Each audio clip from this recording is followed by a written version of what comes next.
ngayon po ay ang ikalawang linggo ng Adbyento. So ngayon po ay wait lang. Huwag po natin kalimutan na magsimba bilang pagbibigay at pagmamahal sa ating Diyos. Biblia. Dahil sabi nga po sa aklat sa talata 8, pagbulay-bulayan natin ito araw at gabi. Nang sa ganun po, ang lahat na nakasaad doon ay ating masunod. Nang sa ganun ay magkaroon tayo ng buhay na kasiyasya at kalugod-lugod sa ating Panginoon. Ako po si Carmen Menchi ng Amen Catholic Charismatic Renewal International Ministry. Ako naman po si Brother Gilbert sa Amen Catholic Charismatic Renewal Ministry, isang misyonaryo. Ang sabi po ng ating Panginoon sa Aklat ng Mga Awit, kung narinig mo na ang tinig ng ating Panginoon, huwag na nating patigasin ang ating mga puso, sapagkat ang Diyos ang siyang ating susundan. Okay, ako naman po mga kapatid, si Brother Nick Miramon. Member po ako ng Amen Catholic Charismatic Bukandala Chapter. Sinabi nga po mga kapatid sa Matthew chapter 4 verse 4, hindi lamang sa tinapay na bubuhay ang tao, kundi sa bawat salita na lumalabas sa bibig ng Panginoon.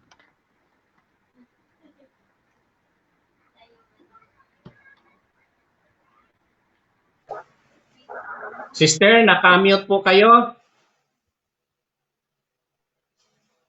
Ngayon po ang linggo ay tatalakayin natin ang tungkol po sa pagkakaiba ng propesiya sa panghula. Ito din po ang ating pagkakataon na magkaroon ng Bible na kung saan hango po sa mga nakaraang naming lakay tungkol po sa 4 na ebanghelista at 12 disipulo ni Jesus. Doon po tayo kukuha ng ating tanong. Subalit, bago po yan, atin muna pong bigyan ng tawagin po si Brother Nick para sa ating opening prayer. Okay. Sa ngalan ng Ama, ng Anak at ng Espiritu Santo. Amen. Ama naming Diyos, banal at makapangyarihan sa lahat, ang papuri at ang aming mga pasasalamat ay handog namin sa inyo sa mga oras na ito. Salamat sa buhay na ito, Ama. Salamat sa gabay, patnubay, at proteksyon na pinagkaloob niyo po sa bawat isa sa amin. Salamat sa aming paglalakbay sa buhay na patuloy po ninyo kami sinasamahan, Panginoon. Salamat sa mga biyaya, mga pagpapala na ipinagkaloob niyo po sa bawat isa sa amin. Salamat sa mabuting balita na pagsasaluhan namin sa mga oras na ito. Patawarin po ninyo kami, Ama, sapagkat kami nagkasala sa isip, sa salita at gawa. Patawarin po ninyo kami sa aming kakulangan sa Panginoon at kakulangan namin sa aming kapwa. Sa gawain namin ito, Panginoon, pangunahan po ninyo kami. Buksan po ninyo ang bawat isip, buksan po ninyo ang aming isip at puso, hasikan po ninyo kami ng karunungan upang maipahayag namin ang inyong salita na naayon sa iyong kalooban. Ang lahat ng ito, Ama, ay aming itinataas sa dakilang pangalan ni anak na si Jesus na aming Panginoon, na nabubuhay at nagharing kasama mo kaysa ng Espiritu Santo, iisang Diyos. Amen. Ama namin sumasalangit ka, sambahin ang ngalan mo, mapasa amin ang kaharian mo. Sundin na loob mo dito sa lupa para nang sa langit. Bigyan mo po kami ngayon ng aming kakanin sa araw-araw. Tuwarin rin kami sa aming mga sala para nagpapatawad kami sa nagkakasala sa amin at huwag mo kami panintulot sa tukso at bigyan mo kami sa lahat ng tama. Amen. Aba, Ginong Maria, napupuno ka ng grasya, ang Panginoong Diyos ay sumasa iyo, bukod kang pinagpala sa babaeng lahat at pinagpala naman ang anak ng si Jesus. Panalangin mo kami makasalanan ngayon at kami mamamatay. Kami mamatay. Amen. Luwalhati sa Ama, sa Anak at sa Espiritu Santo. Kapara na sa unang-una, ngayon, magpakailanman, magpasawalang hanggan, Yanawa. Sa ngalan ng Ama, ng Anak Kapanan sa unang, ngayon, magpakailanman, magpasawalang hanggan, siya naman.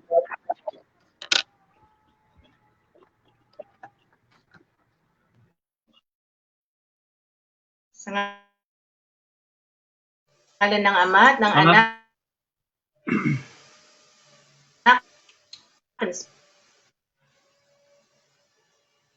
Espiritu Santo.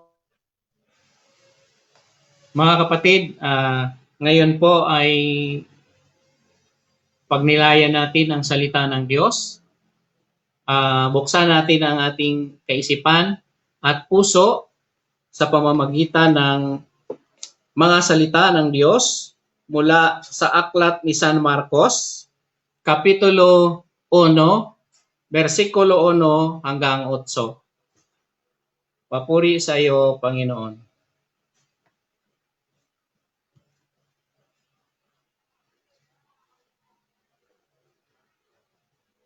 Ito ang magandang balita tungkol kay Jesus na anak ng Diyos. Nagsimula ito noong matupad ang isinulat ni Propeta Isaías, narito ang sugo ko ng aking ipagdadalang mauna sa iyo. Ihahanda niya ang iyong daraanan. Ito ang pahayag ng isang taong sumisigaw sa ilang. Ihanda ninyo ang daraanan ng Panginoon. Gumawa kayo ng matuwid, mga tuwid na landas na kanyang lalakaran. At darating nga sa ilang si Juan, na nagbabautismo at nangangaral. Sinabi niya sa mga tao, pagsisihan ninyo talikuran ang inyong mga kasalanan at pabautismo kayo upang kayo'y patawarin ng Diyos. Halos lahat ng taga-Judea at taga-Jerusalem ay pumunta kay Juan. Ipinahayag nila ang kanilang mga kasalanan at sila'y binabautismuhan niya sa ilog Jordan. Hinabing balahibo ng kamilyo ang damit ni Juan at balat naman ng hayop ang kanyang sinturon. Ang kanya namang pangkain ay balat ng pulot-pukyutan. Ito ang pinahayag niya sa mga tao. Ang darating na kasunod ko ay higit na makapangyarihan kaysa akin, ni hindi ako karapat-dapat yumukod at magkalas ng lamang ng tali ng kanyang sandalyas. Binabautismuhan ko kayo sa tubig, ngunit babautismuhan niya kayo sa Espiritu Santo. Nang panahong iyon, mga kapatid, ang mabuting balita ng ating kaligtasan. Pinupuri ka namin, Panginoon. Panginoong Hesukristo. Hindi po. Pakimute lang po para hindi tayo mag-feedback. Okay. Salamat sa Diyos sa hapong ito at muli na namang naganap ang kalooban ng Panginoon sa oras na ito, sa hapong ito, sa lugar na ito ng StreamYard live streaming sa pamamagitan ng Group of Believer sa pangunguna ng Amen Charismatic Renewal Ministry International. Okay po. So, sa hapong ito ay pinagdiriwang po natin yung ikalawang linggo ng Adbento. So, noong unang linggo ay sinindihan ang kandila ng Adbento o ng kandila ay sumasagisag sa pag-asa. So, yun po ang ipinapahatid na mensahe na ang unang linggo ng Adbento ay may pag-asa dahil mayroong darating na isang hari sa pamamagitan ng isang sanggol na si Jesus.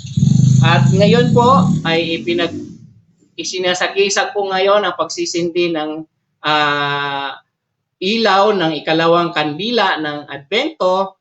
Ito po ay nangangahulugan ng ang tawag natin kapayapaan. Okay, so ang pagsindi po ng kandila sa ikalawang Adbento ay sumasagisag na kapayapaang bigay ni Jesus sa atin. So, sa pagtatalakay natin, ang ating ngayon is prepare the way pa rin, paghahanda. Tapos, sa ipoproclaim ang kapayapaan ng ating Panginoon. So, tayo ay lalakad sa landas ng mga salita ng Diyos, sa landas ng ibinibigay ni Jesus na kapayapaan sa atin. Sapagkat ang Diyos ay nagbibigay ng liwanag sa ating mga puso. Sapagkat sinabi doon sa aklat ng mga awit na ang landas, ang salita mo'y isang tanglaw na tumatanglaw sa aking daraanan. So, ganyan po si Jesus. So, nauna sa kanya si Juan Bautista na siyang pangako ng katuparan ng ating Panginoon na sinugo ng Diyos Ama na mauna sa ating Panginoong Hesukristo. Para anong gawin ni Juan? Para ipahayag sa mga tao na magsisi sa kanilang mga kasalanan. Bakit kailangan magsisi? So, yun po yung mga katanungan doon sa pamamagitan ng ginawa ni Juan. Kasi kung iisipin natin, bakit kailangan pang magsisi na hindi pa naman dumarating ang tagapagligtas? Di ba pagka dumarating ang tagapagligtas, ay ililigtas niya tayong lahat? So, ang ibig pong sabihin ng pagsisisi kahit wala pa ang ating Panginoon, ay tinuturuan ng mga tao para pagdating ng ating Panginoong Hesukristo, hindi na sila maninibago. Sanay na silang gumawa ng mabuti. So, ibig sabihin, ito po ay nakakatulong sa paghahanda sa pagdating ng ating Panginoon na lalong mahayag ang kanyang kabutihan, lalong mahayag ang kanyang kapayapaan upang tayo ay bibigyan ng kaligtasan sa ating pamumuhay Kristiyano. So, ibig sabihin, ang landas na ating tatahakin ay ang makinig sa sumisigaw sa ilang upang ang ating mga gagawin ay isang papuri sa Diyos na darating. Kasi si San Juan ay hindi karapat-dapat man lamang magkalag ng isang sandalyas. Ibig sabihin po noon, kasi noong unang panahon, ang magkalag ng sandalyas sa kanyang Panginoon ay alipin lang. So, ibig sabihin, kahit si Juan, hindi dapat magkalag ng kanyang sandalyas. Ibig sabihin, ay ang pagdating ng ating Panginoon ay mas mababa at mayroong ang tawag nito, mayroong kapangyarihan ng humility. So, ibig sabihin, hindi kailangan ni Jesus ang mga bagay na papuri at kadakilaan. Bagkus, ito ay nagpapahayag na ang tunay na pagsisisi ay hindi sa pamagitan lamang ng isang bibig, kundi ito ay marugdog na pagsiksipag upang tayo ay patatawarin ng ating Panginoon.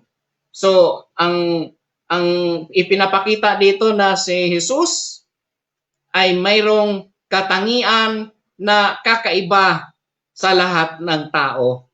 So, iyon po ang sinasabi ni San Juan Bautista na kahit man ako hindi karapat-dapat magkalag ng mga tali sa kanyang sandalyas. So, ibig sabihin kung tayo ay alipin, hindi tayo karapat-dapat kay Jesus. Ibig sabihin, wala tayong karapatan kung hindi tayo nagsisisi sa ating mga kasalanan. Iyon po ang sinasabi ng ating mensahe ngayong hapong ito. So tandaan natin, ang pagsisindi ng kandila ng Adbento ay isang pagtangkilik sa kapayapaan ni Jesus. Idalangin natin sa Diyos na tayo ay laging magpaangkin kay Jesus sa kanyang mga turo, sa kanyang mga aral, tayo ay magpasakop at laging makikinig sa kanyang tinig. Lalo na sa panawagan ngayon sa ikalawang Adbento na tayo'y laging maging handa sa mga pagkakataon na ang Diyos ay kinakailangan niya tayo. Magandang hapon po sa lahat. Marami pong salamat, Panginoon, sa second week ng Advent season na kung saan kapayapaan ang iyong inihahatid po sa amin.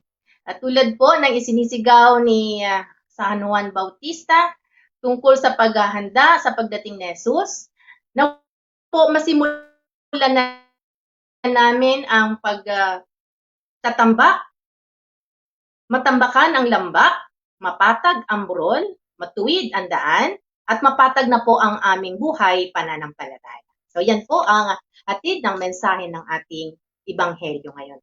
Sinabi sa atin ni Brother Gilbert. So ngayon po ay ang ating pong 10 tanong ay hindi po sunod-sunod. No po? So ngayon magbibigay muna po kami ng 4 na katanungan, then later on sa aming pagtalakay ay ibibigay pa po namin yung una. So kung kayo po ay handa na, ito po ang ating unang 4 na tanong. So maaari pong itong masagot ng nagsusubay niyo po itong i-replay at nais niyo. Sister, nagpuputol-putol kayo, sister. Sumali. So salamat sa paalala, brother. So ang una pong tanong, sa 4 na mga ebanghelista, sino ang 2 na kabahagi sa 72 disipulong muling tinawag ni Jesus? Ulitin ko po, sa 4 na ebanghelista, sino ang 2 na kabahagi ng 72? Di po ba nagtawag ulit ang ating Panginoon ng 72? Sino po doon ang 2 na kabilang sa ebanghelista natin? Okay, pangalawang tanong, sino sa 12 alagad ni Jesus ang nakita niya na o nakita na ng Panginoon sa ilalim ng puno ng igos? Ulitin ko po, sa ikalawang tanong, sino sa 12 alagad ni Jesus ang nakita na niya ni Jesus bago pa man sa ilalim ng puno ng igos? Katlong tanong, sino ang alagad na kabahagi sa 12 at naging unang bishop ng Jerusalem? Sino sa mga alagad ni Jesus ang unang naging bishop of Jerusalem?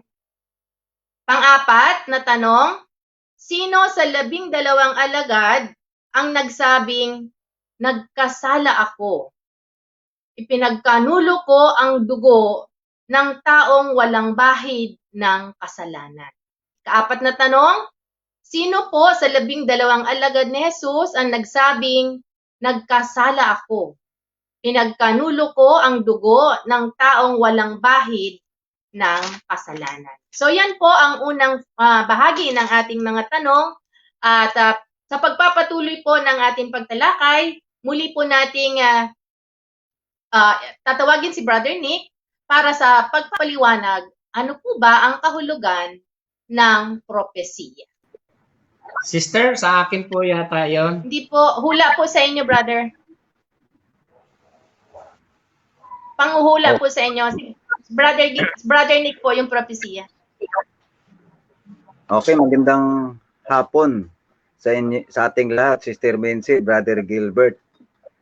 Ang prophet po, propita, ang ibig sabihin ng propita ay a person regarded as an inspired teacher or proclaimer of the will of God. Sa Tagalog,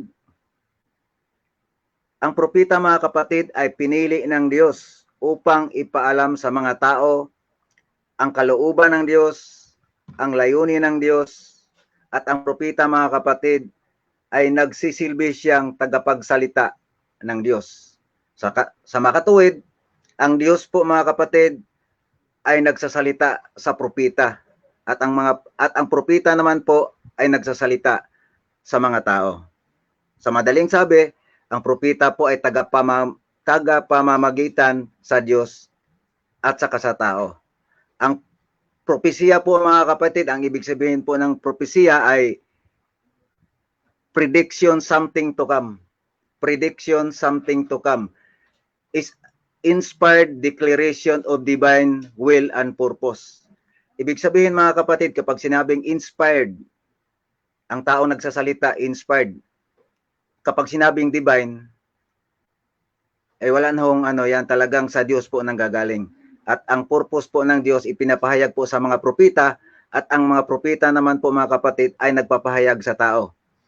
Ulitin ko po mga kapatid, ang propeta ay tagapamamagitan, tagapagsalita, nagsisilbing tagapagsalita ng Diyos. Para po malaman natin ang sinasabi po ni Moises, babasahin ko po itong teksto na to. Sinabi ni Moises, mababasa po natin ito sa Deuteronomio chapter 18 verse 21 to 22. Ganito po ang sinabi ni Moises. Upang matiyak ninyo kung ang sinabi ng propeta ay galing kay Yahweh o hindi, ito ang palatandaan. Kapag hindi nangyari o nagkatotoo ang sinabi niya, iyon ay hindi mula kay Yahweh. Ang mensahe niya ay gawa-gawa lamang niya, huwag niyo siyang katakutan. Maliwanag po mga kapatid na ang Diyos kapag nagsalita sa propeta, lahat po yan nangyayari. Yun lamang po ang ko sa meaning ko sa propeta at sa propesiya. Marami po salamat, Brother Nick. Ngayon naman po, aalamin naman po natin kay Brother Gilbert, ano naman po ang kahulugan ng panghuhula? Para po malaman natin ano ang pagkakaiba ng propesiya sa panghuhula. Okay po, magandang hapon po ulit sa lahat. Ngayon po, sa ating kapanahunan, kahit ng kapanahunan ng aking kabataan noon ay mayroon ng mga nanghuhula. Sa probinsya, uso po yung mga nanghuhula, yung mga naiingkanto. Baka nakadaplis ka ng ingkanto tapos nagkasakit ka, tapos pupunta ka na sa manghuhula at magpahula ka. Tapos ay, ang tawag nito, paghahanda ka ng manok, pakuluan. Linisin, pakuluan at huwag lagyan ng asin. Kasi ihahandog doon sa mga nasagasaan o na ano natin na nasagi, ang ibig sabihin. Nangyari na po yan sa buhay namin noong kami ay bata pa. Nauso po yan sa probinsya. Kaya tuwing magkakasakit, pupunta ka agad sa manghuhula. At kapag ka naalaya na yung nasagian mo, gagaling ka na. So, yun po yun. So, ano ba ang divination o panghuhula? So, katulad kanina, sabi ni Brother Nick, inspired by the Holy Spirit kapag sinasabi nating propeta o mga prophetic declaration na galing na mensahe sa ating Panginoon na inspired by the Holy Spirit. Ngayon naman po, ang divination o panghuhula ay inspired din po. Tama, inspired din. Pareha sila may inspired. Okay. So, ang inspired, seeking the future, yung mga nanghuhula sa mga hinaharap, inspired by the devil naman po. So, sabi nga, kapag ka mayroon daw mga naingkanto, yan po ay mga devil, mga falling angels from heaven, binagba sa lupa. So, yun po yun. So, sila po ay nakapagpagaling din ng mga may sakit. So, ibig sabihin, seeking the future inspired by the devil. Kahit sabihin natin na sila ay nagkatotoo yung kanilang mga sinasabi, pero yun ay sa pamamaraan ng diablo. So, pwede nating basahin po sa aklat ng Deuteronomio, chapter 18, verse 10. So, dali ko kayo sa Deuteronomio, chapter 18. So, Deuteronomio, chapter 18, verse 10. Okay. Sabi dito, sino man sa inyo, huwag magsunog ng kanyang anak bilang handog. Huwag kayong manghuhula. Huwag gawin ang mga ginagawa ng mangkukulam. So, kita nyo ha, verse 10 yan, ang sabi ng Deuteronomy, huwag daw magsunog ng mga anak para ihandog. At huwag ding manghuhula at huwag gawin ang ginagawa ng mangkukulam. So, ano pa? Anong sinasabi sa verse 14? Ang mga bansang inyong sasakupin ay sumusunod sa mga manghuhula at mga naniniwala sa mga agimat. Subalit ang mga ito ay ipinagbabawal sa inyo.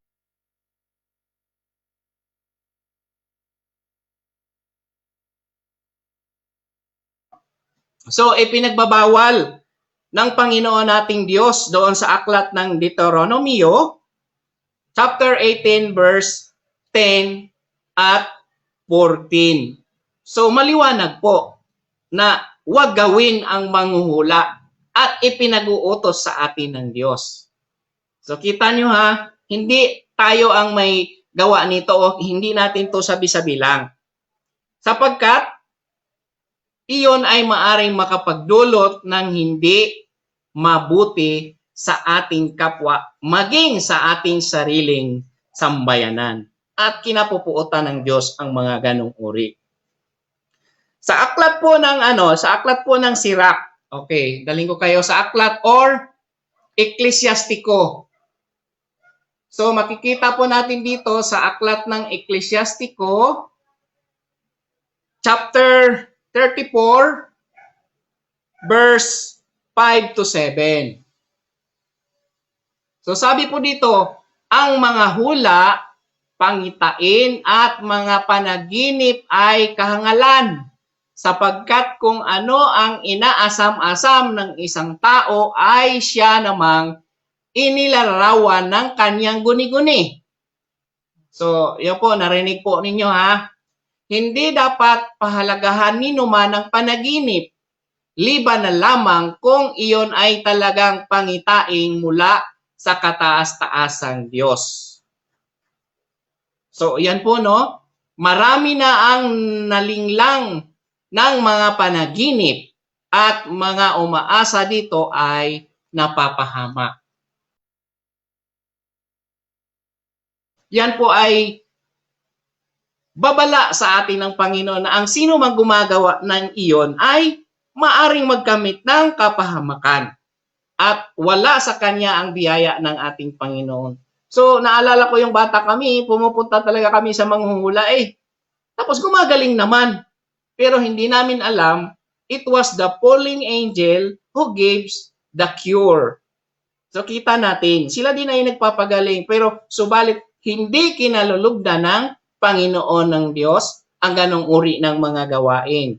Kaya, iyon ay ipinagbabawal ng ating Panginoon. Sa aklat naman ng Kronika, ikalawang Kronika, so basahin ko sa inyo ang aklat ng 2 Kronika, chapter 33 verse 6. Okay. 33 verse 6. So makikita po natin, sabi dito, ang mga anak niyang lalaki ay sinusunog niya sa libis ng Ben Himon bilang handog sa mga Diyos-Diyosan. Naging mahilig siya sa mga panghuhula, pangkukulam at salamangka.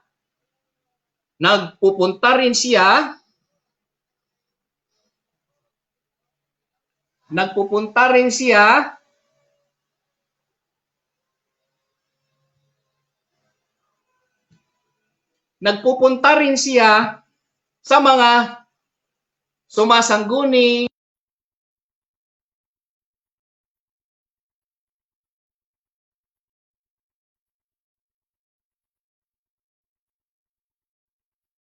Walang sound, brother po. Brother Gilbert, wala pong sound. Okay po. So, narinig nyo po yung sa aklat ng Kronika? Narinig nyo po? So, nagalit si Yahweh sa mga taong sumasangguni sa mga espiritista at gumagawa ng mga salamangka dahil iyon ay ipinagbabawal sa ating Panginoong Hesus. At ito rin po ay nagpapatunay po si Apostol San Pablo tingnan po natin sa mga gawa ng mga apostol.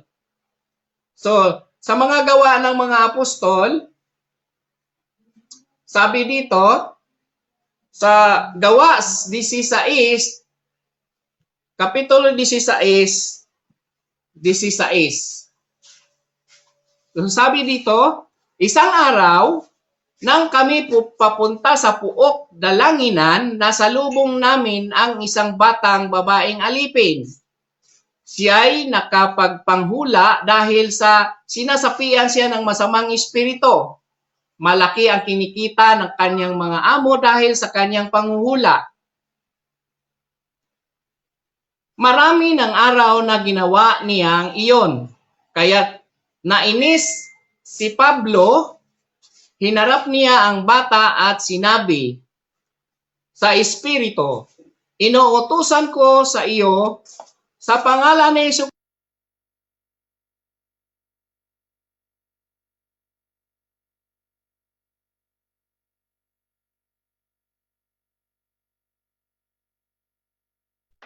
Wala pong sound, Brother Gilbert. Sound po. Okay. So, napakinggan ninyo yung sa Gawa 16:16 na yung isang batang alipin na nakagawa ng mga pagpapagaling, pinagkakitaan siya ng amo niya. Kaya siya nakapagpagaling kasi sinapian siya ng masamang espiritu. So, nainis, dahil sa inis ni Pablo, inutusan niya ang masamang espiritu na lumukob doon sa bata at pinalayas niya. At gumaling ang bata. Kaya siya nainis doon kasi sinundan-sundan siya ni Apostol Pablo. At lagi niyang sinasabi na ang mga taong iyan ay mga lingkod ng Diyos. Pakinggan niyo sila sapagkat nagsasalita sila sa inyong kaligtasan. So yun yung sinasabi ng bata. So kung isipin natin, maganda yung kanyang sinasabi. Pero bakit na-discern ni Apostol San Pablo na may masamang espiritu pong sumapi sa kanya? Kasi hindi sa Diyos nanggaling ang kanyang kapangyarihan. So, dahil doon, ginawa ni Apostol Pablo, pinalayas ang masamang espiritu doon sa batang iyon. Bakit? Nanghuhula po siya. At kahit nakikita niya ang hinaharap, ipinagbabawal ng Panginoon na gawin niya iyon sapagkat iyon ay kasuklam-kusuklam sa ating Panginoon. So, yan po ang pagpapaliwanag tungkol po sa panghuhula na hindi galing sa Panginoon. Kaya kung ikaw ay may nangyari sa iyong mga ganung bagay, para hindi tayo mailigaw, ang payo po ng ating mga nakakataas na authority of the church, katulad ng mga exorcism priest, so ipinapayo nila na kung mayroon kayong kakaibang pangitain, isanggunin ninyo sa inyong, kung saan kayong parokya na sasakop, isanggunin ninyo sa inyong mga pari o kura-paroko o paring na mayroong kapangyarihang magpalayas ng masamang espiritu para ma-identify kung iyan nga ay gawa ng mabuting espiritu. At sila ang magdi-declare niyan at hindi yung may nakaganapan ng mga pangitain. So, para hindi bakit kailangan nating isangguni sa mga otoridad ng ating simbahan? Para hindi tayo mailigaw at mailigaw ang marami. Kasi, di ba, kapag ikaw ay nanghuhula, marami kang tao na mailigaw. Kasi maniniwala sila sa iyo. Dahil sabihin mo galing sa Diyos. Pero, iyan ba ay may katotohanan? Sino ba ang nagpapatunay niyan para sa iyo? Dahil ba naganap? Ang kaganapan ng ginawa ng masama ay kapangyarihan din iyon. So, pwede nilang malaman ang mga hinaharap.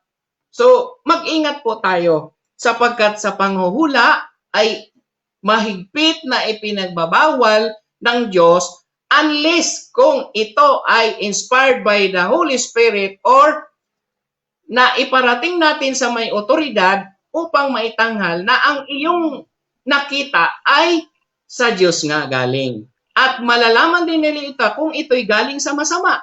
Sapagkat ang nanggaling sa masama ay hindi mananaig sa kabutihan ng Diyos. So, yun po ang ibig sabihin ng paliwanag tungkol sa divination or panghuhula.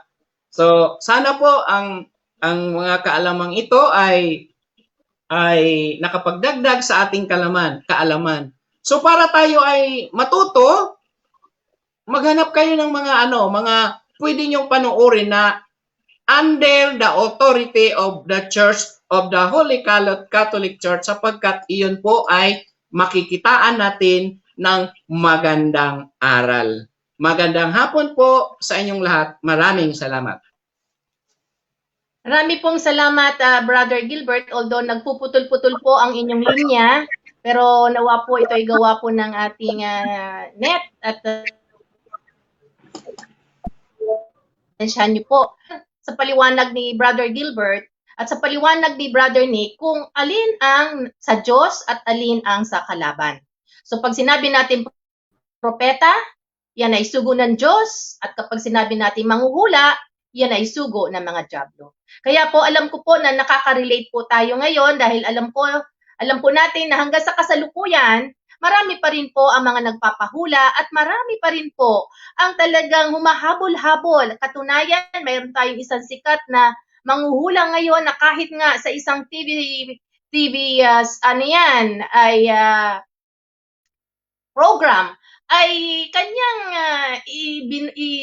isiniwalat sa bayan kung sino itong manghuhula na ito. At parang pakiwari natin ay marami naghahabol sa kanya. At sana po sa hapon na ito ay naliwanagan po tayo. Okay? So, para po sa ating ikalimang katanungan, ito na po yung number 5 nating question sa ating Bible quiz.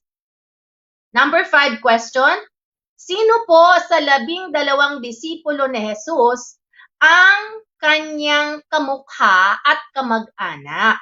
Siya nga po ang disipulo ng mga imposible. Ayan po.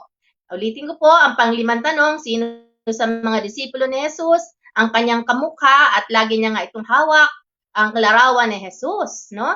At siya po ay kamag-anak at siya po ay ang disipulo ng mga imposible.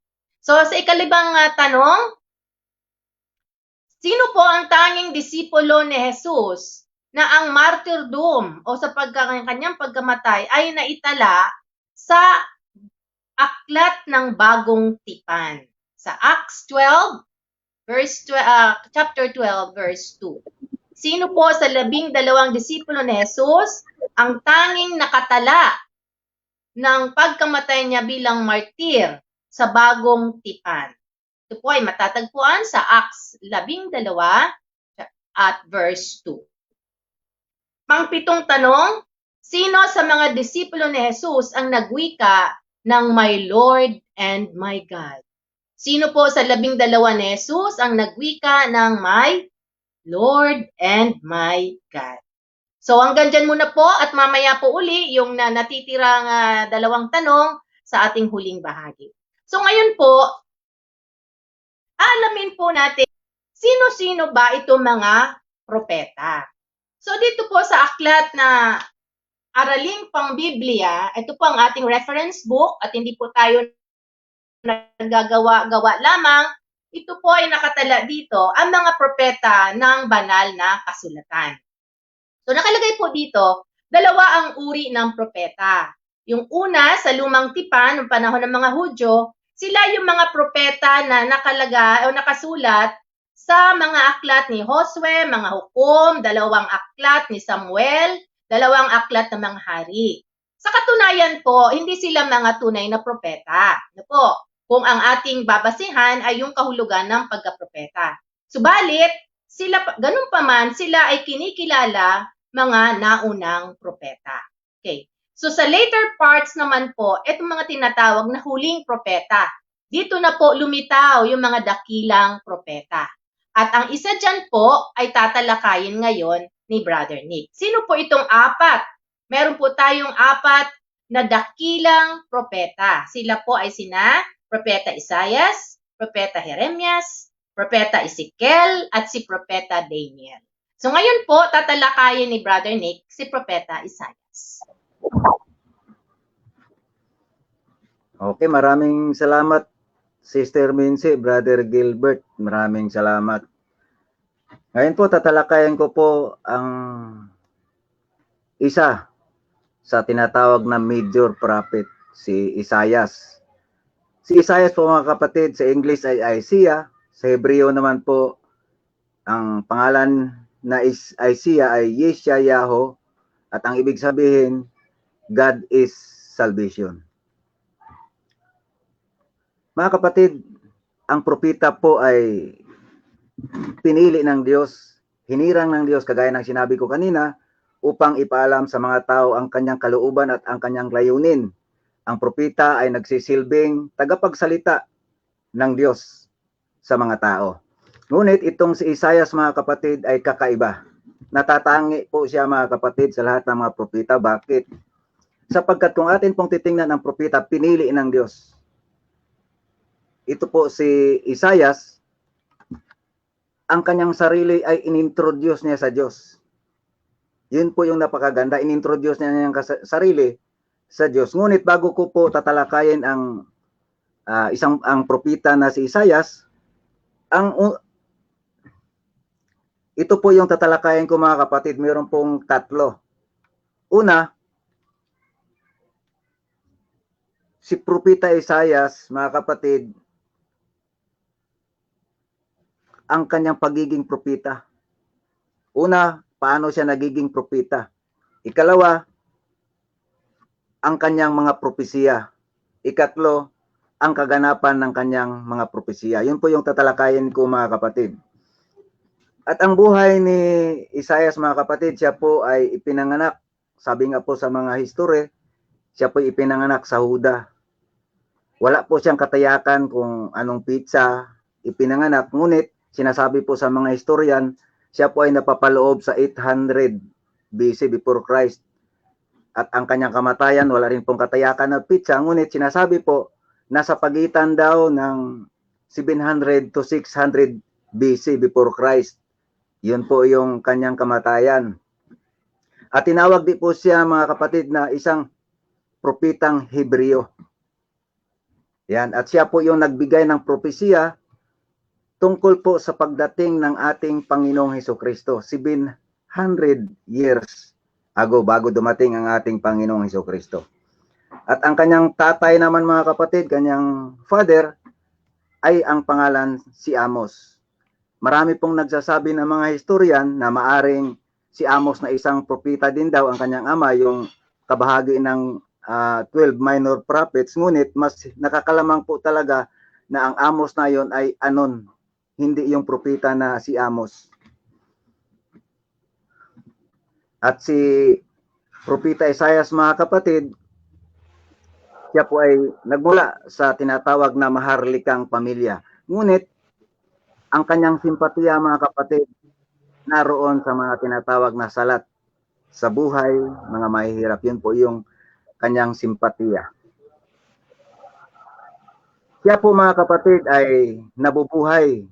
Siya po mga kapatid, nag-umpisa po siyang magministre bago po mamatay ang hari na si Uzziah. Siya na po yung nagmi-ministry, nagpapayag na po siya ng salita ng Diyos bago pa po mamatay si Haring Uzziah.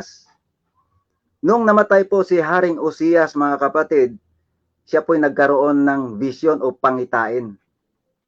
Ito po, babasahin ko po yung kanyang pangitain. Isaiah chapter 6 verse 1 to 8. Ganito po ang sinasabi mga kapatid. Noong taon na mamatay si Haring Uzziah, nakita ko, yun po yung pangitain, nakita ko si Yahweh na nakaupo sa isang napakataas na trono. Ang laylayan ng kanyang kasuotan ay nakalatag sa buong templo. May mga sirapin sa kanyang ulunan at ang bawat isa ay may 6 na pakpak. 2 ang nakatakip sa muka, 2 sa mga paa at 2 ang ginagamit sa paglipad. Sinasabi nila sa isa't isa ang ganito, Banal, banal, banal si Yahweh na makapangyarihan sa lahat. Ang buong daigdig ay napuspos ng kanyang kaluwalhatian. Sa lakas ng kanyang tinig ay nainig ang mga pundasyon ng templo at ang loob nito ay napuno ng usok.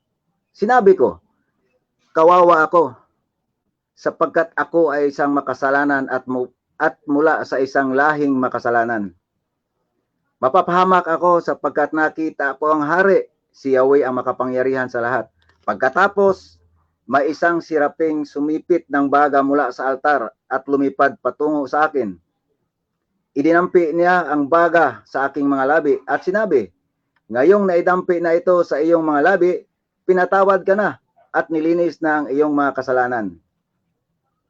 At narinig ko ang tinig ni Yahweh na nagsasabi, sino ang aking ipadadala?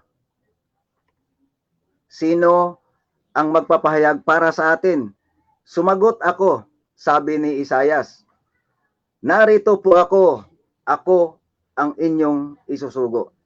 Kaya ko po sinasabi kanina na natatangi po si Propeta Isaias sapagkat kung atin pong balikan mga kapatid yung kapanahunan ni Moises, hinirang po si Moises ng Diyos upang iligtas ang bayang Israel mula sa pagkaalipin sa mga Ehipsyo. Ngunit makikita natin na napakahina yung loob. Nangangayaw na po si Moises. Ngunit makikita po natin dito sa si Propeta Isaias na inintroduce niya ang kanyang sarili. Sinabi niya, sumagot ako, narito po ako. Ako ang inyong isusugo. Sabi ni Propeta Isaias. Kaya po natatangi po si Propeta Isaias mga kapatid. Ayun, tatalakayin ko po mga kapatid ang kanyang mga propesiya at ang mga kaganapan nito. Makikita po natin mga kapatid, sapagkat ang ating Panginoong Jesucristo sa bagong tipan, siya po'y nagpapahayag ng mabuting balita. Mapapansin po natin na siya po'y nagkukot sa aklat ni Propeta Isaias. Yun, mapapansin po natin yun. At yung binasa po natin na ebanghelyo po natin ngayon, nagmula po yan sa aklat ni Propeta Isaias. Yung sinasabing tinig ng isang taong sumisigaw sa ilang. Yun po yung Isaias chapter 40 verse 3 and 5. Ganito po yung propesiya. Ganito ang sinisigaw ng isang tinig. Ihanda ninyo ang daraanan ni Yahweh sa ilang. Gumawa kayo ng mga tuwid na landas sa kanyang lakaran sa ilang. Tambakan ang mga libis, patagin ang mga burol at bundok, at pantayin ang mga bako-bakong daan. Mahayag ang kalawatian ni Yahweh at makikita ito ng lahat ng mga tao. Si Yahweh mismo ang magsasabi nito. Makikita po natin na ito po yung pahayag ni Isaias. Kaya ko po sinasabi kanina na ang propeta ang tagapamamagitan sa tao at saka sa Diyos. Kung ano yung ipinapahayag ng Diyos sa mga propeta, yun din po yung ipinapahayag ng propeta sa mga tao, yung tunay na propeta mga kapatid. Babasahin po natin yung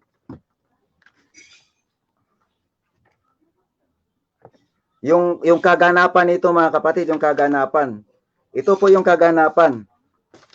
Pwede niyo pong ilista ito mga kapatid. Ito yung kaganapan doon sa binasa ko, Isaiah chapter 40 verse 3 and 5. Ito po yung kaganapan. Marcos chapter 1 verse 1 to 8. Ito ang simula ng magandang balita tungkol kay Jesucristo, ang anak ng Diyos, tulad na nakasulat sa aklat ni Propeta Isaias. Narito ang sugo ko na aking ipinadalang nauna sa iyong ihanda niya ang iyong daraanan. Ito ang pahayag na isang taong sumisigaw sa ilang.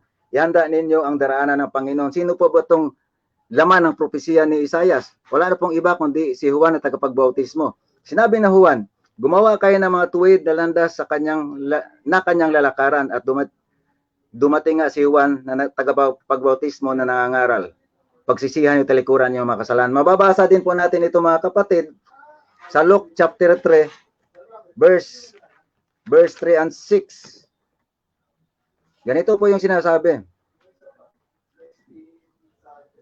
Sa gayon natupad ang nakasulat sa aklat ni Propeta Isaias. Yung hula po mga kapatid, yung propesiya, Isaiah chapter 40 verse 3 and 5, ang kaganapan mababasa po natin sa Lumang Tipan sapagkat ang Lumang Tipan po mga kapatid, sabi nga nila, nakatago doon ang Bagong Tipan at ang nagpapahayag ng Lumang Tipan ay ang Bagong Tipan pagdating po ng ating Panginoong Jesucristo.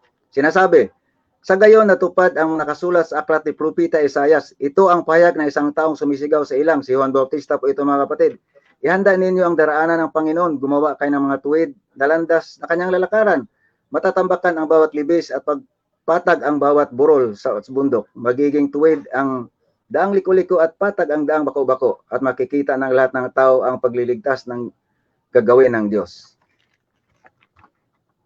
At dito rin po ipinapahayag mga kapatid yung isang birhen na naglilihi na isang sanggol na lalaki at tinatawag na Emmanuel. Isaiah chapter 7 verse 14, ganito po ang sinasabi, dahil dito siya mismo ang magbibigay sa inyo ng palatandaan. Maglilihi ang isang dalaga at magsisilang na isang sanggol na lalaki at tatawagin sa pangalang Emmanuel. At ang kaganapan na yun mga kapatid, kaya ipinapahayag ko po yung propesiya ni Isaiah at ang kaganapan ng kanyang propesiya, yun po yung Isaiah chapter 7 verse 14. At ang kaganapan po doon mga kapatid, Mateo chapter 1 verse 23. Ganito po ang sinasabi, nangyari nga ang lahat ng ito upang matupad ang sinabi ng Panginoon sa pamamagitan ng propeta. Maglilihi ang isang birhen at magsisilang na isang sanggol na lalaki at tatawagin itong Emmanuel. Mateo chapter 1 verse 22 to 23. Na ang kahulugan ay kasama natin ang Diyos. At ang kasunod mga kapatid, yung ipinapahayag po sa Isaiah chapter 9 verse 1 to 2. Ito po yung mabuting balita ng kaligtasan at pagpapagaling sa mga may sakit at pagpapalaya sa mga bilanggo. Ito babasahin ko po mga kapatid yung kay Propeta Isaiah chapter 1 verse 2. Tapos titingnan natin mamaya yung kaganapan. Ngunit napawi na ang dilim sa bayang matagal nang namimighati. Noong mga nakaraang araw,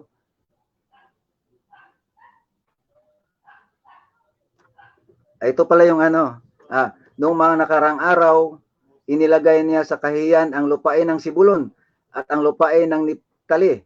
Ngunit sa panahong darating, dadakilain niya ang lupain ito, dadaanan papunta sa lawa, sa ibayo ng Hordan, sa Galilea ng mga hintil. Sinabi, nakakita ng isang maningning na liwanag ang bayang matagal nang lumalakad sa kadiliman. Makikita po natin ito mga kapatid, ang kaganapan sa Mateo chapter 4 verse 13. Ganito po ang sinasabi.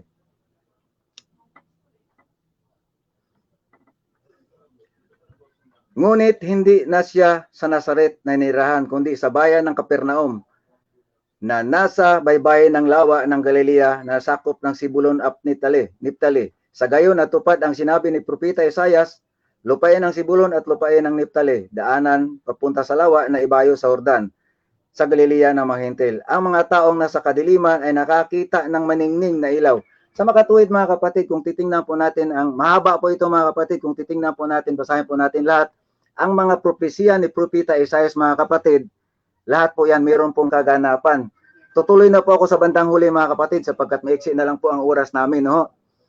Babasahin ko po itong Isaiah chapter 61 verse 1 and 2 mga kapatid. Ganito po ang sinasabi. Isaiah chapter 61 verse 1 and 2. Ang Espiritu ng Panginoong Yahweh ay sumasa akin sapagkat ako'y kanyang hinirang.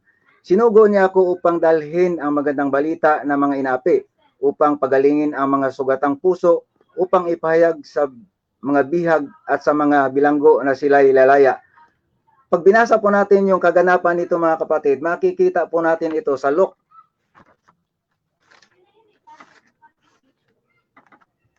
Makikita po natin ito mga kapatid sa Luke chapter 4. Luke chapter 4 verse 17. Ganito po ang sinasabi.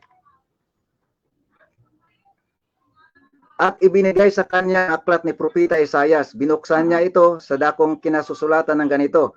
Ang Espiritu ng Panginoon ay sumasa akin sapagkat hinirang niya ako upang ipangaral sa mga mahihirap ang magandang balita. Isinugo niya ako upang ipahayag sa mga bihag na sila'y lalaya at sa mga bulag na sila'y makakita. Isinugo niya ako upang palayain ang mga inaapi. Diretso na ako mga kapatid sa pinakahuling bahagi ng mga propesya ni Propeta Isaiah. Marami po ito, kaya kung siguro mga 2 oras po mga kapatid, kaya tatapusin ko na si pinakahuling bahagi ng aking pagtalakay po sa sinasabi kong ang pagkatao at pagiging propeta ni Isaias, una, ang kanyang mga propesya, ikalawa, at ang kaganapan yun po yung ikatlo, mga kapatid. Kapag binasa po natin yung Isaiah chapter 53, makikita po natin dito, mga kapatid, na ipinapahayag ni Propeta Isaias ang daranasin ng ating Panginoong Jesucristo hanggang sa pagkamatay sa krus. Makikita po natin dito, mga kapatid. Babasahin ko na po, mga kapatid. Umpisahan ko po sa Isaiah chapter 53 verse 3. Hinamak siya ng mga tao at itinakwil. Nagdana siya ng hapdi at hirap. Wala man lang pumansin sa kanya. Binaliwala natin siya na parang walang kabuluhan. Tunay nang inalis niya ang ating mga kahinaan. Pinagaling niya ang ating mga karamdaman. Subalit inakala nating iyo'y parusa ng Diyos sa kanya. Ngunit dahil sa ating mga kasalanan, kaya siya nasusugatan. Siya ay binugbog dahil sa ating kasamaan. Tayo ay gumaling dahil sa pahirap na dinanas niya at sa mga hampas na kanyang tinanggap. Tayong lahat, siya ay binugbog at pinahirapan, ngunit hindi kumibo kahit isang salita. Tulad ay tupang nakataktang patayin, parang kordirong hindi tumututol kahit nagupitan, at hindi umiimik kahit kaunti man. Nang siya ay hulihin at hatulan upang mamatay, wala man lamang nagtanggol sa kanyang kalagayan. Yun po yung pahayag ni Propeta Isaias, mga kapatid, sa noong pong panahon po ng ating Panginoon Jesucristo ay ipinagkanulo ni Judas po. Mababasa po natin yon sa Mateo chapter 27. Makikita po natin doon. Yun po yung kaganapan sa propesya po ni Propeta Isaias chapter 53. Si Jesus dinakip, binugbog, dinuraan, ipinako sa cross hanggang mamatay. Wala pong tumulong sa kanya, mga kapatid, sapagkat nag-alisan po lahat ng kanyang mga alagad. Yun po ang pahayag ko po sa buhay ni Propeta Isaias at ang kanyang pagiging propeta, ang kanyang mga propesiya at ang mga kaganapan nito, mga kapatid. Ang aral po sa atin dito sa buhay po ni Propeta Isaias, kagaya po ng sinasabi ko kanina, yung sa pangitain po, mga kapatid, hindi po siya hinirang, kundi siya po yung nag-introduce sa kanyang sarili sa ating Panginoong Diyos upang magiging propeta. Sinabi nga niya, narito po ako ang inyong isugo. Bago po yung mga kapatid, ipinapakita po ng mga sirapin sa kanya, sapagkat nakita po niya na umaawit ang mga sirapin ng banal, banal, banal si Yahweh na makapangyarihan sa lahat. Ang sirapin po, mga kapatid, para maunawaan po natin, ang tawag po doon, heavenly being na malapit sa Diyos. At makikita po natin, pag sinabi pong malapit sa Diyos, sila po yung anghel na nasa pinakamataas na kalagayan. At kung titingnan po natin ang buhay ni Isaias, mga kapatid, inamin po niya na siya na kawawa ako sapagkat ako'y makasalanan. Lumapit po ang sirapin sa kanya at tinampi yung baga sa labi niya. Sinabi ng sirapin, pinatawad na ang iyong mga kasalanan. Doon po niya narinig si Yahweh, ang Panginoong Diyos. Doon po niya narinig, mga kapatid. Yun po yung pangitain, vision po ni Propeta Isaias. Doon po siya, mga kapatid, isinugo ng Diyos. Isaiah chapter 6 verse 1 to 8. Yun lamang po, mga kapatid. Marami pong salamat. Marami pong salamat, Brother Nick, sa husay ng pagkakapaliwanag nyo tungkol sa buhay ni Propeta Isaias. So, sa ating mga nagsusubaybay, malaki pong karangalan na tayo po ay nagbibigay tayo ng panahon sa mga ganitong pagkakataon na kung saan atin pong naiintindihan, nalalaman ang ilang mga bagay na malabo pa po sa atin, lalo na sa mga kasalukuyan. So, maliwanag po na isa sa mga dakilang propeta, si Propeta Isaias. Ano po? Tulad nga po ng sinabi sa atin ni Brother Nick, siya po ay kakaiba kung ikukumpara po natin siya sa mga nauna ng mga sugod ng Panginoon na sila mismo ang hinirang, subalit sila po ay nag-aalinlangan, nagtumatanggi, subalit itong si Propeta Isaias, siya mismo po ang nagpakilala sa Panginoon na maging sugo ng ating Diyos. Ayan. So, nawa po may naunawaan tayo at may naintindihan at nawa po yung mga talata na binigay sa atin ni Brother Nick buhat sa ating Biblia ay muli po nating mabuksan at sa ganon lalo nating maintindihan kung tayo mismo ang magbabasa nito. So muli po, Brother Nick, marami pong salamat. At para po sa pagpapatuloy ng ating katanungan, tayo po ngayon ay nasa ika-8 tanong na. So ang number 8 na question, sino sa mga apostoles ni Jesus ang nagwika? Ipakita mo naman sa amin ng Ama at sapat na yan sa amin. Muli po, sino po sa 12 apostoles o disipulo ni Jesus ang nagwikang ipakita mo sa amin ng Ama at sapat na yan sa amin. At ang pang-siyam na tanong, sino ang magkapatid na tinawag ng ating Panginoon at na agad namang tumugon? Sila ay magkapatid na mangingisda na tinawag ng ating Panginoon at agad nilang iniwan ang kanilang lambat. Lambat po ang iniwan kasi dalawa po yan na magkapatid na nag-iwan din. Yung dalawa na magkapatid, iniwan po ang kanilang bangka. Pero ito po, iniwan ang kanilang lambat. Okay. So ngayon po sa number 10 na question, sino po ang ating unang ibanghilista na siyang isa din sa mga 12 disipulo ni Jesus? Ang una pong ibanghilista natin na kabilang din sa 12 disipulo ni Jesus. So dyan po yung ating 10 tanong dito po sa ating Bible quiz. At ngayon po, tinatawagan na po natin si Brother Gilbert.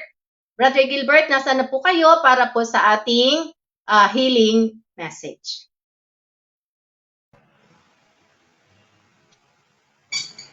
Okay po.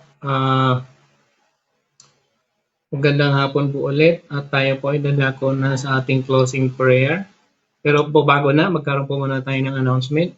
So sa mga makapanood ng video ito, tandaan nyo po yung mga tanong at pwede nyo i-comment sa video na ito ang inyong mga sagot.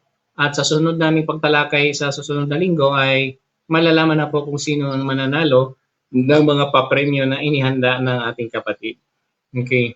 So ngayon po, paalala po sa lahat, kung kayo ay manonood ng video, huwag niyo pong kalimutan ang video namin at panoorin din po ninyo ang mga video nila ni Adrian Milag at sa punto por punto kay Father Darwin at gayon din po ang ating pong kasama sa Faith Defender sa Cebu, sila si Wendell Talibong at gayon din si Dora at saka yung Pastors Association of Pastors ngayon ay Catholics na po, sila si Brother Noe Dora. So yun po.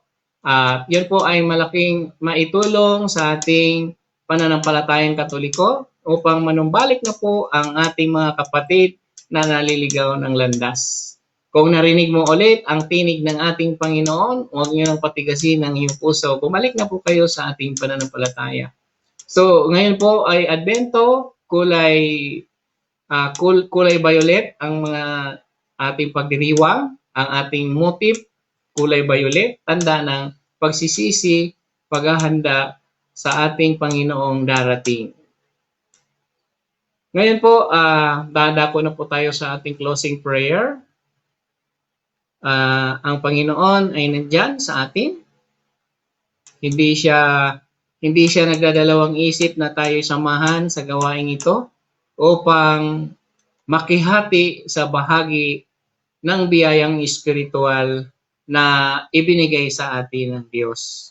At sa bahaging ito, ang lahat ng may panalangin ng kagalingan sa kanyang pagdarasal, kanyang kahilingan, sa pangalan ni Jesus, ito'y kanyang tutuparin dahil siya ang Diyos. Siya ang ating pinupuntahan sa oras na ito, sa live stream na ito, siya ang nandirito sa pamamagitan natin. So, sino ka man na nakikinig ngayon, asahan mo, tiyak yun, ang iyong kahilingan ay matutupad sa pangalan ni Jesus. At ang kahilingan ni Rolando Tambiao Crispina Kinalayo ang kanilang kagilingan, hindi nalilingid sa kaalaman ng Panginoon. Ipagkakaloob ng Panginoon sa pangalan ni Jesus. Sa hapong ito, mihingi tayo ng kapatawaran sa ating mga pagkukulang at pagkakasala kay Kristo na siyang bumubuhay sa atin sa mundong ito habang tayo ay nabubuhay. At isama natin sa ating mga panalangin ang mga tao na naliligaw ng landas at sumasakabilang pananampalataya na hindi tatag ni Kristo. Nawa ay sila ay kalugdan ng Panginoon at patuloy hipuin at makabalik na sa tunay na pananampalataya na ititinatag ni Kristo sa pamamagitan ng kanyang simbahan ng Iglesia Katolika. Hinihiling natin sa pangalan ni Jesus na sila ay makabalik. Ngayong hapong ito, itinataas natin sa ating Panginoon sa pangalan ni Jesus ang lahat ng may karamdaman na nasa ospital, dumaranas ng mga virus, dumaranas ng sakit, cancer, ang lahat ng makapakinig sa channel na ito ay magkakamit ng kagalingan sa pangalan ni Jesus. At gayon din, ang lahat ng mga frontliner na nag-aalaga ng may sakit, sa pangalan ni Jesus, bibigyan kayo ng lakas upang paglingkuran ang mga tao na may pangangailangan sa pangalan ni Jesus. Ngayong hapong ito, itinataas din po namin ang aming bansang Pilipinas sa pamamagitan ng aming mga presidente, si Duterte, si President Duterte, ang ating mga kongreso, ang ating mga senador. Pagpalain sila ng Panginoon ng kabutihang loob upang patuloy paglingkuran si Kristo sa pamamagitan ng mga taong may angking kababaang loob. Sa hapong ito, tinataas din po namin ang lahat ng mga misyonaryo na naglilingkod sa Panginoon. Sa pangalan ni Jesus, tatanggap sila ng mga biyaya ng kapangyarihan upang harapin ang lahat ng pagsubok sa buhay. Gayon din sa hapong ito, itinataas namin ang aming mga kura paroko, ang aming kura paroko sa Lancaster, si Father Engelbert. Gayon din sa kura paroko sa Bukandala, si Father Bernie Gasilo. Father Bernie. Tulungan niyo po sila, Panginoon, na sa gawain ng paglilingkod ay patuloy silang maging malakas sa pananalig at pananampalataya sa pangalan ni Jesus. Itinataas din po namin ang kaparian sa buong mundo. Nawa patuloy na paglingkuran ang Diyos sa pangalan ni Jesus. At gayon din, Panginoon, ang aming mga obispo, itinataas namin sa pangalan ni Jesus na patuloy nilang kalingain at gabayan ng kawang iniwan ni Jesus. Gayon din ang aming Pope Francis. Pagkalooban siya ng lakas, kagalakan, inspirasyon na patuloy ihayag ang kabutihan ng Panginoon sa lahat ng kanyang pinamumunuan. Sa pangalan ni Jesus. Itinataas din po namin sa iyo, Panginoon, ang mga ministry ng Amen Ministry, mga preacher ng Amen Ministry mula sa Las Vegas, sa California, sa Canada, sa Pilipinas, sa Libitwi sa pangungunan ni Brother Ernie. Gayon din sa Dasmariñas sa pangungunan ni Brother Nong. Sa Marindoki sa pangungunan ni Brother Rolly. Sa Taal sa pangungunan ni Sister Chona. Gayon din sa Diparo. At gayon din po, Panginoon, dito sa Bukundala sa pangungunan ni Sister Elsa. Nawa magkaroon ng katatagan at patuloy maihayag ang kabutihan ng Panginoon, ang the great Amen, the Lord's name in heaven. Amen. Nawa ay patuloy at maganap ang katuparan sa lahat ng pangako ng ating Panginoong Yahweh. Sa pangalan ni Jesus. Amen. Panginoon, ang lahat ng aming samot dalangin, pasasalamat at pagpupuri ay itinataas namin sa iyo sa pamamagitan ng anak na si Jesucristo, kasama ng banal na Espiritu Santo, kaisa ng panalangin, ang intercession ng mahal na Birhing Maria na may kalinis-linisang puso, at sa tulong ng mga anghel na napagtagapagtanggol ng mga Kristiyano upang ilayo sa gawa ng Diablo, at gayon din sa lahat ng mga banal na santo sa langit, ipanalangin mo kami at tulungan magpakailanman. Amen. Sa ngalan ng Ama, ng Anak, at ng Espiritu Santo. Amen. Amen. Brother Nick, paalam na po kayo. Okay, muli mga kapatid, maraming salamat sa inyong lahat, sa inyong pakikinig sa amin. Nawa po sa ating paglalakbay sa buhay, kasama po lagi natin ang ating Panginoong Diyos upang tayo pagpapalain, ligtas sa lahat ng araw. Amen. Amen. Salamat po, Brother Nick. Brother Gilbert, baka gusto niyo pong imbitahan yung mamayang alas 7? No po, iniimbitahan ko po kayo panoorin ang ating Divine Mercy Formation sa diocese po ng live streaming ng diocese ng Divine Mercy ng Mandaluyong. Alas 7 po, panoorin niyo po 'yon sapagkat 'yun po ay mga magagandang pakinggan para ang ating pananampalataya ay mapaunlad sa pamamagitan ng mga talk na 'yon sa gawain nating simbahang Iglesia Katolika. Muli po, maraming salamat. Magandang hapon po. At dito po nagtatapos ang ating session tungkol po sa ating Bibyeral. Muli po tayo magkita sa linggo, the same time. Ating pong patuloy na i-like, i-share, at i-follow po. Ito po sa ating group of believers, sa ating pong senior life page, at sa ating gospel and Bible reflection. So magandang hapon and God bless po. Paalam po. Amen. Bye-bye po.